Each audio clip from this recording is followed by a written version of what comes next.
तुम्हाला जे काव्य प्रकारच्यातले उल्हास आहेत ते आहेत 3 आणि 10व्या उल्हासातले काही अलंकार आहेत. ठीक आहे. काव्य प्रकाशात एकूण किती उल्हास आहेत? 10 उल्हास आहेत. त्यापैकी तुम्हाला फक्त 3 पूर्ण आणि चौथ्यामधले काही एवढेच आहेत. तर पहिले जे 3 पूर्ण आहेत त्याच्या कारिका आहेत. कारिका म्हणजे एक प्रकारे श्लोक. तर तेवढे पाठ केले तुम्ही की तुम्हाला या 3 उल्हासांमध्ये, उल्हास म्हणजे अध्याय ज्याला म्हणतो तसं, तर त्यामध्ये काय काय आहे हे सगळं तुम्हाला इथे मिळून जातं. त्यामुळे आपण काय करायचं, सरळ हे पाठ करून टाकायचे म्हणजे आपल्याला खूप सोपा जातो. ठीक. पहिला श्लोक बघूया आपण. मी सांगते. नियतीकृत नियमरहिताम म्हण. नियतीकृत नियमरहिताम नियतीकृत नियमरहिताम ल्हादैकमयी मनन्य परतंत्राम. परत सांगते. ल्हादैकमयी मनन्य परतंत्राम.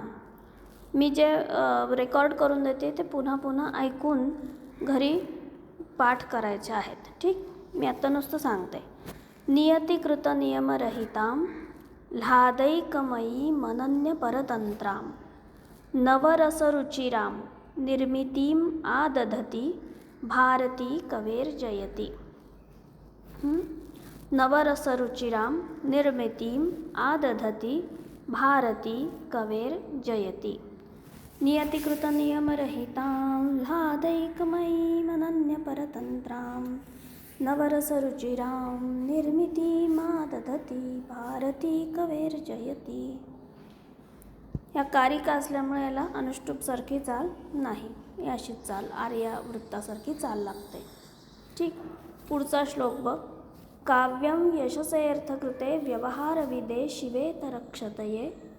काव्यम यशसेऽर्थकृते व्यवहारविदे शिवेतरक्षतये सद्यः परनिर्वृतये कान्तासंमिततयोपदेशयुजे.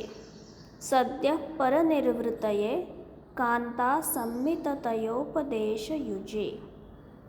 त्यानंतरचा श्लोक आहे.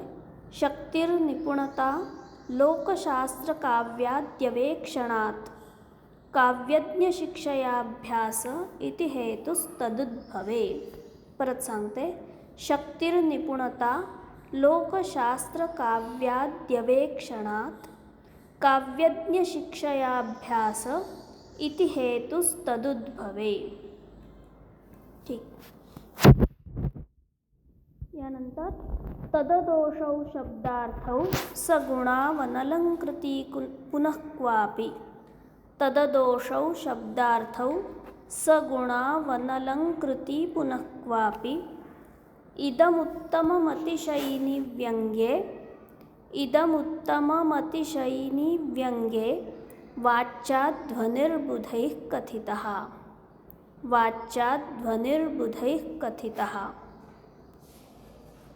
परत एकदा. हा महत्त्वाचा श्लोक आहे. तददोषौ शब्दार्थौ सगुणावनलंकृती पुनः क्वापि इदमुत्तममतिशयिनी व्यंग्ये वाच्याध्वनिर्बुधैः कथितः. अतादृशी गुणीभूतव्यंग्यम्. अतादृशी गुणीभूतव्यंग्यं व्यंग्ये तु मध्यमं. व्यंग्ये तु मध्यमं शब्दचित्रं वाच्यचित्रम् अव्यंग्यं त्ववरं स्मृतम्. अव्यंग्यं त्ववरं स्मृतम्. अतादृशी गुणीभूतव्यंग्यं व्यंग्ये तु मध्यमं शब्दचित्रं वाच्यचित्रम् अव्यंग्यं त्ववरं स्मृतम्. पुढचा श्लोक आहे. इथंपर्यंत पहिला उल्हास आहे. पुढचा उल्हास जो आहे तो या 6व्या श्लोकापासून सुरू होतो. स्याद् वाचको लाक्षणिकशब्दोत्र व्यंजकस्त्रिधा वाच्यादयस्तदर्थास्युस्तात्पर्यार्थोऽपि केषुचित्. परत सांगते. स्याद् वाचको लाक्षणिकशब्दोत्र व्यंजकस्त्रिधा वाच्यादयस्तदर्थास्युस्तात्पर्यार्थोऽपि केषुचित्. पुढचा. सर्वेषां प्रायशोऽर्थानां व्यञ्जकत्वमपीष्यते। सर्वेषां प्रायशोऽर्थानां व्यञ्जकत्वमपीष्यते।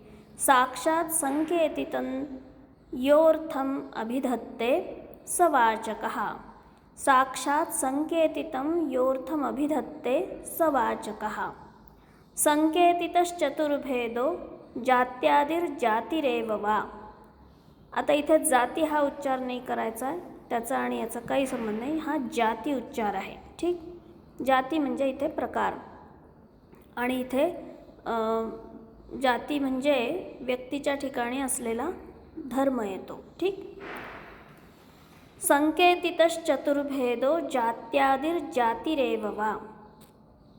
समुख्योऽर्थस्तत्र मुख्यो व्यापारोऽस्याभिधोच्यते.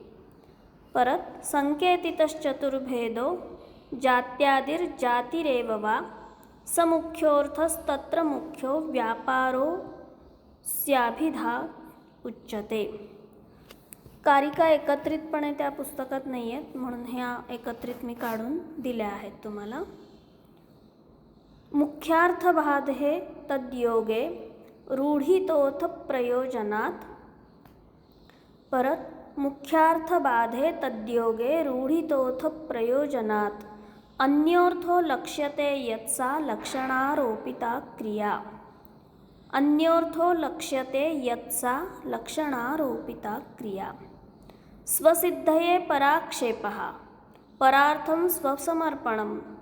स्वसिद्धये पराक्षेपः परार्थं स्वसमर्पणम् उपादानं लक्षणं चैत्युक्ता शुद्धैव सा द्विधा. स्वसिद्धये पराक्षेपः परार्थं स्वसमर्पणम् उपादानं लक्षणं चेत्युक्त्वा शुद्धैव सा द्विधा.